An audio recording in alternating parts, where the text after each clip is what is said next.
Kaitlan Collins thought she had Jasmine Crockett cornered on live CNN.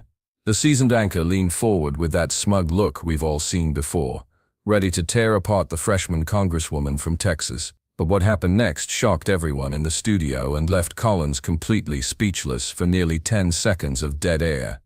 Crockett didn't just defend herself, she pulled out receipts that turned Collins from hunter to hunted in front of millions of viewers. The moment Collins realized she'd been outplayed, her face went from confident to confused to completely defeated. This wasn't just a political interview gone wrong, this was a masterclass in how to flip the script when the media tries to ambush you. Before we dive into this incredible showdown, make sure to hit that like button and subscribe so you don't miss any of these explosive political moments. Trust me, you're going to want to see how this played out because what Crockett did next will blow your mind. The CNN studio lights were blazing hot that Tuesday evening, but not as hot as the tension building between Kaitlan Collins and her guest. The network's flagship studio, normally a place where Collins felt completely in control, had been carefully prepared for what her team expected to be another routine destruction of a political opponent. Collins, sitting behind her pristine news desk in her signature navy blazer, had that predatory look in her eyes,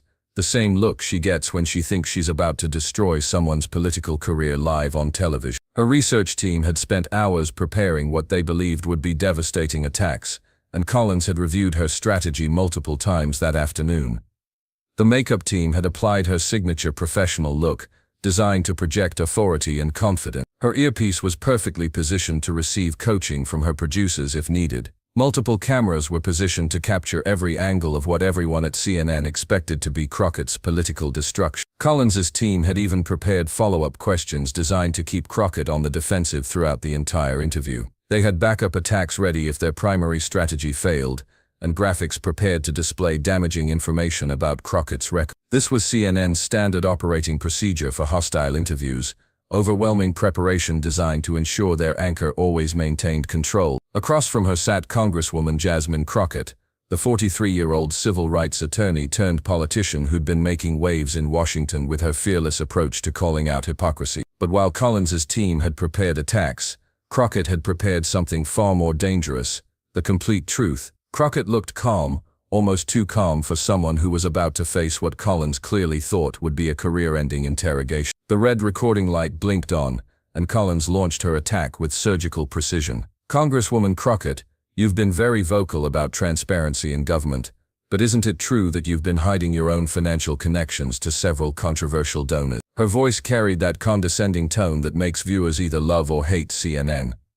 Crockett smiled, not the nervous smile of someone caught off guard, but the confident smile of someone who came prepared for war. To understand why this confrontation mattered so much, you need to know who these two women really are, and what was at stake in this high-stakes media battle. Kaitlan Collins had built her career on ambush journalism, perfecting a formula that had made her one of cable news's most recognizable faces. At 32, she'd climbed from a small-town Alabama reporter to CNN's primetime throne by perfecting the art of catching politicians off guard. Her journey hadn't been easy. She'd faced criticism for being too aggressive, too young, and too inexperienced for such a prominent role, but Collins had proven her critics wrong through sheer determination and a willingness to ask questions that other journalists wouldn't dare. Her confrontations with Trump administration officials had made her a household name among CNN viewers who craved someone willing to challenge power directly. She'd perfected the art of the interruption, the strategic use of dramatic pauses, and the ability to make politicians squirm under pressure. Her strategy was deceptively simple but brutally effective.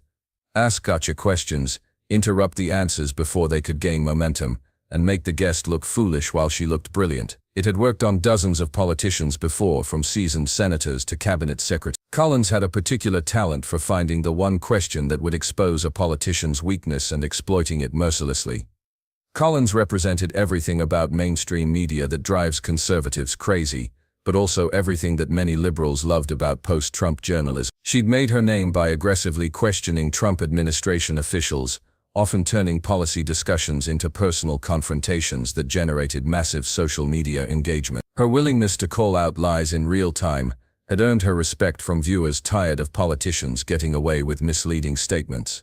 Her show The Source had become CNN's attempt to recapture some ratings magic in an increasingly competitive landscape. The network was hemorrhaging viewers to streaming services and social media, and Collins knew that viral moments of her destroying conservative guests were pure gold for her career and the network's bottom line. Every hostile interview was a chance to create content that would spread across platforms and remind people why traditional journalism still mattered.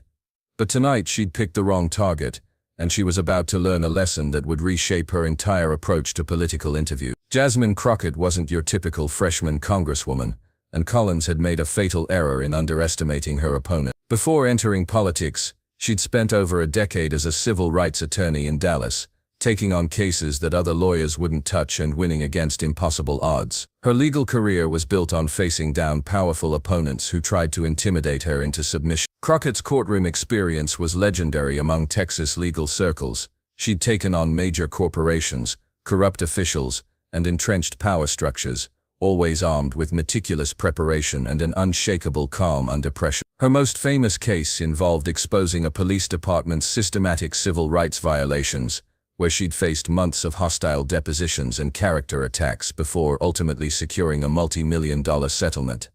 Her transition to politics hadn't been accidental, it was strategic. Crockett had watched too many good policies die in committee rooms, and too many corrupt officials escape accountability. She ran for the Texas legislature first, where she quickly gained a reputation for thorough preparation and devastating cross-examinations during committee hearings. Veteran politicians learned to respect her homework and fear her questions. When Crockett ran for Congress in 2022, she didn't just win, she dominated a crowded primary field by demonstrating exactly the kind of competence and preparation that would later destroy Collins. Her district loved her because she fought for working families while never backing down from a confrontation, no matter how powerful her opponent. She'd already tangled with Marjorie Taylor Greene on the House floor and come out victorious, earning respect from colleagues who'd watched her surgical destruction of unprepared opponents. But her most impressive moments came during committee hearings, where she would calmly dismantle witnesses who came unprepared or tried to mislead Congress. The stakes tonight were massive. Collins needed a viral moment to boost her struggling ratings. CNN had been hemorrhaging viewers, and Collins' show was fighting for survival in the increasingly competitive cable news landscape. A devastating takedown of a rising Democratic star could be exactly what she needed. For Crockett, this interview was about more than defending herself. She represented a new generation of Democrats who refused to let media personalities push them around. If she could expose Collins's tactics on Collins' own show, it would send a message to every journalist who thought they could ambush progressive politicians without consequences.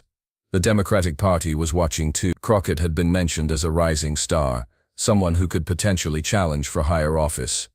How she handled this confrontation would determine whether party leadership saw her as ready for the big leagues or just another politician who crumbled under media pressure. But neither Collins nor her producers had done their homework on exactly who they were dealing with.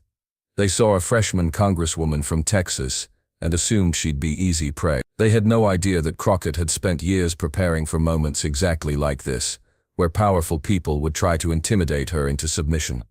The stage was set for an epic battle between old-school ambush journalism and new-school political combat. Only one of them would walk away with their reputation intact.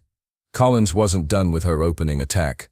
She leaned forward, her voice growing sharper with each word, that predatory gleam in her eyes that had become her trademark on CNN. I'm talking about the $50,000 donation from Marcus Thompson, the real estate developer who's currently under federal investigation for tax fraud. You accepted that money, didn't you? The studio cameras zoomed in on both women's faces, capturing every micro-expression. Collins had perfected this moment. The dramatic pause, the accusatory tone, the way she held documents like they contained nuclear secrets. Her producer had coached her on this technique during her early days at CNN. Make the accusation sound devastating, even if it's not. Make the guest feel cornered before they can think clearly. Behind the cameras, Collins's team was already preparing social media clips. They had graphics ready. Crockett accepts dirty money, and Texas Democrat scandal exposed. This was how modern media worked. Create the controversy first. Worry about the details later. But something felt different tonight. Usually, politicians would start stammering by now, offering weak defenses that only made them look more guilty. Collins had seen it happen dozens of times. The lights, the cameras, the pressure. It broke people down and made them confess to things they hadn't even done. The accusation hung in the air like a bomb waiting to explode. Collins clearly expected Crockett to stammer, deflect, or make excuses. This was her signature move: hit hard with a serious allegation and watch politicians crumble under the pressure. But Crockett didn't flinch. Instead, she tilted her head slightly, like a prosecutor who'd just heard a witness say exactly what she'd hoped they would. Her years in the courtroom had taught her to recognize desperation masked as aggression. Collins was throwing everything at the wall to see what would stick, which meant she didn't have a solid strategy. Kaitlan, I'm glad you brought up campaign donation. It's such an important topic for transparency, don't you think? Crockett's voice carried the calm confidence of someone who knew exactly where this conversation was heading. Collins felt a flicker of unease but couldn't identify why. Her instincts, honed by hundreds of adversarial interviews, were telling her something was wrong, but she was too committed to the attack to back down now. Her reputation was built on never showing weakness, never letting guests control the narrative. Don't deflect, Congresswoman. Yes or no, did you accept money from someone under federal investigation? Collins used her signature technique, demanding simple answers to complex questions, then attacking any nuanced response as evasion. The CNN control room was buzzing with energy. The director had cameras positioned to catch every angle of what they expected to be Crockett's destruction. Graphics were ready to roll. The social media team was crafting tweets about Collins exposing another corrupt politician. This was going to be their viral moment of the week. I did receive a donation from Mr. Thompson, Crockett replied calmly, on March 15, 2023. Would you like to know what I did with that money? Collins' eyes lit up. This was exactly what she wanted. An admission on live television. Please tell our viewers what you did with money from someone the FBI is investigating. Crockett reached into her folder and pulled out a document. I donated every penny of it to a legal aid society that helps families fight wrongful evictions. I have the receipt right here. The donation was made the same day I received it, which your research team would have discovered if they'd spent more than 5 minutes preparing for this interview. The first crack appeared in Collins's confidence, but she wasn't ready to retreat. But you still accepted the money initially. Unlike some people in media, Crockett interrupted smoothly. I actually researched the people I work with. Mr. Thompson's investigation began 3 months after his donation to my campaign. Should I have psychic powers, Kaitlan? A few nervous chuckles came from the CNN crew off camera. Collins was starting to look less like a tough interviewer and more like someone who hadn't done her homework. But Collins had more ammunition prepared. Let's talk about your voting record then. You've opposed every bipartisan infrastructure bill that's come before Congress. How do you explain voting against projects that would help your own constituents? This was Collins's backup plan: throw out a false claim and force Crockett to waste time correcting it while looking defensive. It was a classic media manipulation tactic. Crockett smiled again, and this time it wasn't friendly. Kaitlan, that's completely false, and I think you know it. I voted yes on 7 infrastructure bills this year alone. Would you like me to name them? I have the voting records right here. Collins started waving a paper. From which bills? Crockett asked. Because I'm looking at your notes, and that paper appears to be blank. The camera caught it. Collins frantically trying to find text on a page that was clearly empty. She quickly flipped it over, her face flushing red as she realized she'd been caught in a bluff. We'll fact-check that after the break, Collins said, trying to regain control. No need for a break, Crockett replied. I have copies of all 7 bills right here along with my yes vote. Would you like me to read them on air so your viewers can fact-check you in real time? The tension in the studio was electric. Collins's producer was frantically gesturing from behind the cameras, but Collins was in too deep to back down now. She needed to land a killing blow or risk looking completely incompetent. Fine, Collins snapped, her professional composure starting to crack. Let's talk about something you can't explain away with paperwork. Your inflammatory tweets about law enforcement. You called police officers state-sanctioned violence just last month. This was Collins's nuclear option, a quote designed to make Crockett look radical and anti-police. It was the kind of attack that had destroyed other progressive politicians who couldn't adequately explain their position. But Crockett was ready for this too. I'd love to discuss that tweet, Kaitlan. Could you read the full tweet for your viewers? Collins hesitated. You called them state-sanctioned violence. The full tweet, please. That's the relevant part. No, Kaitlan, the full tweet. You have it there, don't you? Collins fumbled with her papers again. We're focusing on the key phrase taken completely out of context, Crockett interrupted. The full tweet said, when police officers abuse their power without consequences, it becomes state-sanctioned violence. We must support good officers by holding bad ones accountable. Would you like to explain to your viewers why you only quoted 4 words from a tweet supporting police accountability? The studio fell silent except for the hum of equipment. Collins realized she'd been caught in another manipulation, and this time there was no way to spin it. Her signature aggressive style was backfiring spectacularly. "Let's move on," Collins said weakly. "Let's not," Crockett replied firmly. "Your viewers deserve to know why CNN is presenting deliberately misleading information about their elected representatives. Is this how you prepare for all your interviews?" Collins was trapped. Every attack had backfired. Every gotcha question had been turned against her, and now she was being exposed as unprepared and dishonest on her own show. The hunter had become the hunted, and Crockett was just getting started. Collins tried one last desperate attack, her voice rising with obvious frustration. "Congresswoman, you can deflect all you want, but the American people are tired of politicians who don't answer direct questions. Why won't you just admit when you're wrong?" It was a classic desperation move. Attack the person's character when you can't attack their positions. But Crockett had been waiting for exactly this moment. "You're absolutely right, Kaitlan. The American people are tired of people who don't answer direct questions. So let me ask you one. Why did you tell your viewers I opposed infrastructure bills when you knew it was false?" Collins's mouth opened but no words came out. For nearly 5 seconds of dead air, an eternity in television, she sat frozen, caught between admitting she'd lied or doubling down on a claim that had already been debunked. "We'll have to verify those voting records," she finally stammered. "You'll have to verify them." Crockett's voice carried the tone of a prosecutor who'd just gotten a confession. "Kaitlan, you're a journalist. Isn't verifying information supposed to happen before you make accusations? Not after."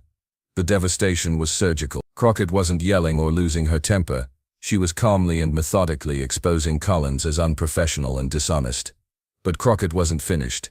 She reached into her folder again and pulled out another document. "Since we're talking about transparency and answering direct questions, I have something your viewers might find interesting." Collins sensed another trap, but couldn't figure out how to avoid it. "What's that?" "This is a transcript of your interview with Senator Johnson last month. Do you remember telling him that real journalists always do their research?" Collins's face went pale. She knew exactly where this was going. "You said, and I quote, 'Senator, real journalists always do their research. We fact-check claims before we report them. That's what separates us from partisan hacks.'" Crockett looked up from the transcript. "Would you like to explain to your viewers how tonight's performance fits with that standard?" The knockout punch landed perfectly. Collins had been destroyed using her own words, her own standards, and her own failed tactics. The irony was brutal. She'd been exposed as the exact kind of partisan hack she'd accused others of being. Collins tried to regain some composure. "Congresswoman, we invite guests on to have substantive policy discussions."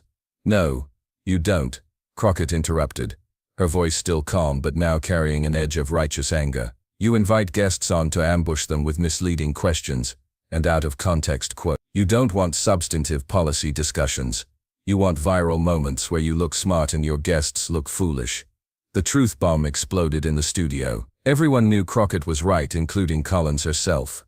"But here's what you didn't expect," Crockett continued, leaning forward. "You expected to find some naive freshman congresswoman you could push around. Instead, you found someone who actually does her homework, keeps receipts, and isn't intimidated by cable news bullies." Collins tried one final weak interruption. "I think we're getting off track." "No, Kaitlan, we're finally on track. Your viewers deserve to know that you spent more time crafting misleading attacks than you did researching basic facts about my record. They deserve to know that you're more interested in gotcha journalism than actual journalism."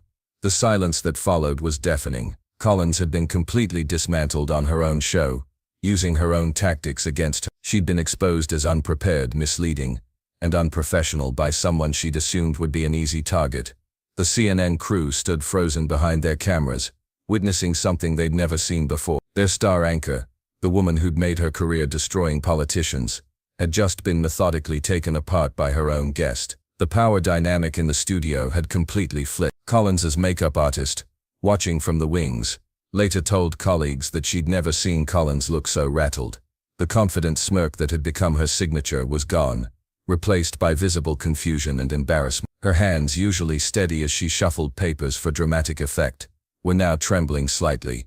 In the CNN control room, producers were frantically discussing damage control. They'd expected to create viral clips of Collins demolishing another politician. Instead, they had footage of their primetime anchor being exposed as unprofessional. The graphics they'd prepared to highlight Crockett's supposed scandals now seemed laughably inappropriate. Crockett, meanwhile, sat perfectly composed, her posture unchanged from the beginning of the interview. She'd been through hostile depositions with opposing lawyers who had decades more experience than Collins. This was just another Tuesday for someone who'd spent years facing down powerful people trying to intimidate her. Crockett wasn't done delivering the final blow. She leaned back in her chair, her composure unshaken, and delivered what would become the most quoted line of the entire confrontation. "I came here tonight prepared to discuss infrastructure, healthcare, and economic policy. You know, the issues that actually matter to the American people. You came here prepared to attack me with false information and out-of-context quotes. Which one of us do you think actually serves the American people?" The question hung in the air like a sword of judgment. Collins opened her mouth to respond, but no words came. For the second time in the interview, she was rendered speechless, caught between defending the indefensible and admitting complete professional failure. The CNN studio had become a courtroom, and Crockett had just delivered a closing argument that left no room for rebuttal. Every person in that room, from the camera operators to the makeup artists, knew they had witnessed something extraordinary. This wasn't just a political interview gone wrong. It was a masterclass in how preparation, integrity, and calm professionalism could triumph over aggression and manipulation. Collins tried to salvage something from the wreckage. "Congresswoman, I think there might be some miscommunication here." "No miscommunication," Crockett interrupted firmly but without raising her voice. "Just poor preparation meeting actual competence. Your viewers deserved better research, and I hope they got a clear picture of the difference between someone who does their homework and someone who relies on theatrical attacks." The devastating precision of her words was surgical. She wasn't angry or defensive. She was disappointed in a way that somehow felt worse than any screaming match could have been. Collins had been treated like a student who hadn't studied for an exam, and everyone watching knew that's exactly what she was. Collins' defeat was total and visible, but the aftermath in the studio revealed just how complete her humiliation had been. Her aggressive posture had collapsed into defensive slouching. Her confident interruptions had devolved into weak attempts to change the subject. Her signature smirk had been replaced by obvious embarrassment and something that looked suspiciously like shame. The CNN crew members exchanged glances that spoke volumes. Many of them had worked with Collins for years, watching her demolish politician after politician with her aggressive style. They'd never seen her so thoroughly outmatched, so completely unprepared for an opponent who could match her energy with superior facts. Collins's executive producer, watching from the control room, was already planning damage control strategies. How do you spin a situation where your star anchor has been exposed as unprofessional on her own show? How do you explain to network executives that their primetime investment had just been humiliated by a freshman congresswoman? The irony was almost too perfect to believe. Collins, who had built her entire career on exposing politicians' failures to prepare for tough questions, had just been destroyed by her own complete failure to prepare for basic fact-checking. The hunter had become the hunted in the most public way possible. "We need to take a commercial break," Collins finally managed, her voice noticeably smaller than it had been at the interview's start. "Of course you do," Crockett replied with a knowing smile that somehow managed to be both gracious and devastating. Even during the break, the power dynamic remained completely reversed. Collins huddled with her producers while Crockett sat calmly reviewing her notes, looking like someone who had just completed a routine day at the office, rather than delivered one of the most devastating political takedowns in recent television history. During the break, Collins's producer rushed over, frantically whispering damage control strategies. But there was no coming back from what had just happened. Crockett had used Collins's own playbook against her and executed it flawlessly. When they returned from break, Collins was visibly shaken. Her questions became softer, more respectful, and actually focused on policy. The ambush interview had become a normal conversation, but only because Crockett had completely neutered Collins's ability to attack. The transformation was remarkable. In less than 15 minutes, Crockett had turned one of cable news's most aggressive interviewers into a polite policy discussion host.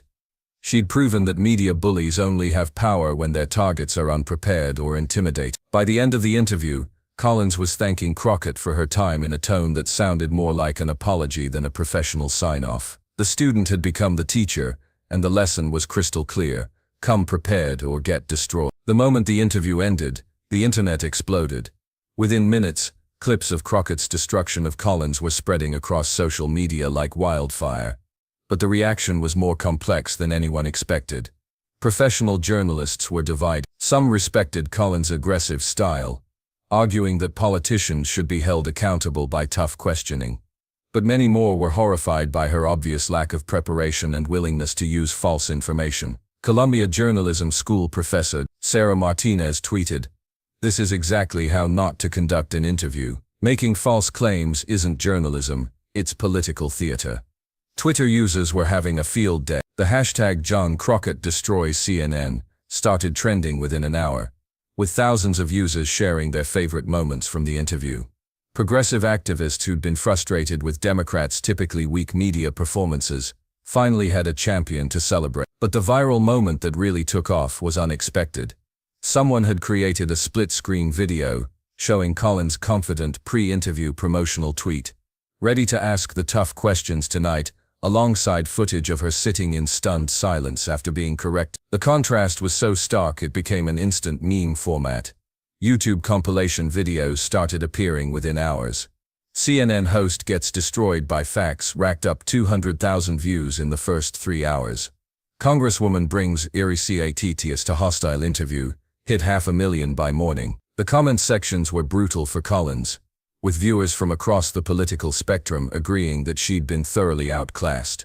Late-night comedy shows immediately started incorporating the footage into their monologue. Trevor Noah's team rushed together a segment called "When Keeping It Real Goes Wrong," highlighting Collins's blank papers and false claims. Even Saturday Night Live's writers were already crafting sketches about unprepared news anchors being destroyed by competent politicians. One viral tweet read, "Jasmine Crockett just gave every politician a masterclass in how to handle hostile media. Come with receipts, stay calm, and turn their tactics against them. Absolutely brilliant." It racked up over 50,000 likes in the first. Conservative commentators, normally critical of CNN, found themselves in the unusual position of praising a Democratic congresswoman for exposing what they saw as typical media bias. "Finally, someone called out CNN's gotcha journalism," wrote one prominent right-wing influencer. "Crockett came prepared and Collins got exposed. Beautiful to watch." The clips were particularly devastating for Collins's reputation. Social media users created compilation videos showing her fumbling with blank papers, being corrected on basic facts, and sitting in stunned silence when confronted with her own standards. The most shared clip was the moment Collins claimed to need a fact-check on voting records that Crockett had readily available. CNN's own social media team faced an impossible choice. They could post clips that made their anchor look incompetent, or they could avoid posting anything and let others control the narrative. They chose a middle path, posting sanitized clips that somehow made a devastating defeat look like a normal interview. But the damage was already done. The full interview was available online, and viewers could see exactly what had happened. Inside CNN's offices, the reaction was reportedly tense. According to industry sources, Collins's colleagues were divided between those who felt she'd been ambushed by an unusually prepared guest, and those who believed she'd been exposed for sloppy preparation. The network's executives were allegedly frustrated that one of their primetime hosts had been so thoroughly outmaneuvered. Collins herself initially tried to downplay the confrontation. She posted on social media, "Great policy discussion tonight with Ann. Always appreciate guests who come prepared to discuss the issues." But the defensive tone only highlighted how badly the interview had gone for her. The media industry took notice immediately. Journalism professors began using the interview as a case study in how not to conduct hostile interviews. The consensus was clear. Collins had violated basic journalistic principles by making false claims, using misleading quotes, and failing to research her guest's actual record. For Crockett, the aftermath was overwhelmingly positive. Her performance was praised by colleagues across the political spectrum for its professionalism and preparation. Nancy Pelosi tweeted, "This is how you represent your constituents with facts, preparation, and grace under pressure." More importantly, Crockett's approach became a template for other Democrats facing hostile media. Her strategy, bringing documentation, staying calm and turning attacks into teaching moments, was quickly adopted by other progressive politicians who'd previously struggled with aggressive interviewers.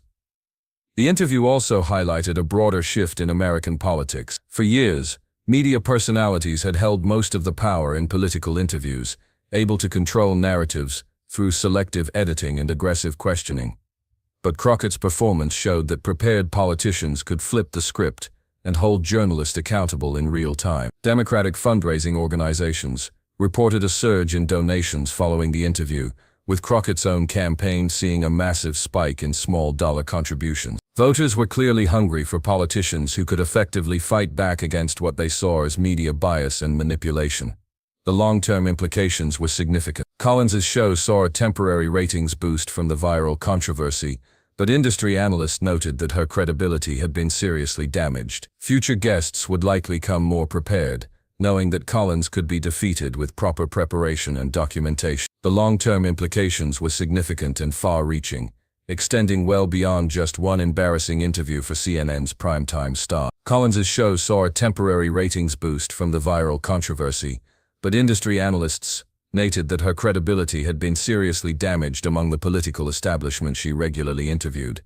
Word spread quickly through Washington's political circles about what had happened. Congressional staff members who regularly prepared their bosses for Collins's show began advising against appearances unless absolutely necessary. The interview had become a cautionary tale about what happened when unprepared journalists tried to ambush prepared politicians. For CNN, the incident raised uncomfortable questions about their interview standards and fact-checking procedures that went straight to the top of the network hierarchy. If a freshman congresswoman could expose their preparation failures so easily on live television, what did that say about their journalism more broadly? Network executives reportedly held emergency meetings to review their pre-interview research protocol. The incident also highlighted the changing dynamics of political media in the social media age. Traditional journalists could no longer rely solely on their platforms and aggressive questioning to control narrative. Politicians who came prepared with documentation and remained calm under pressure could flip the script and expose journalistic malpractice in real time, with clips spreading faster than any network could control the narrative. Media industry publications published detailed post-mortems of the interview, analyzing how Collins's aggressive style had completely backfired when she encountered an opponent who was better prepared than she was. Journalism professors began using the interview as a perfect example of how personal bias and inadequate preparation could completely undermine a journalist's professional credibility. The political world learned several important lessons from the confrontation, and the ripple effects were immediate and widespread. Within 48 hours, Democratic campaign managers were calling their candidates with new instructions: never go into hostile interviews without full documentation and prepared responses to likely attacks. The Democratic Congressional Campaign Committee quickly organized training sessions based on Crockett's performance. They brought in former trial lawyers to teach politicians how to stay calm under pressure and turn attacks into opportunity. The sessions were so popular they had to add extra dates to accommodate demand,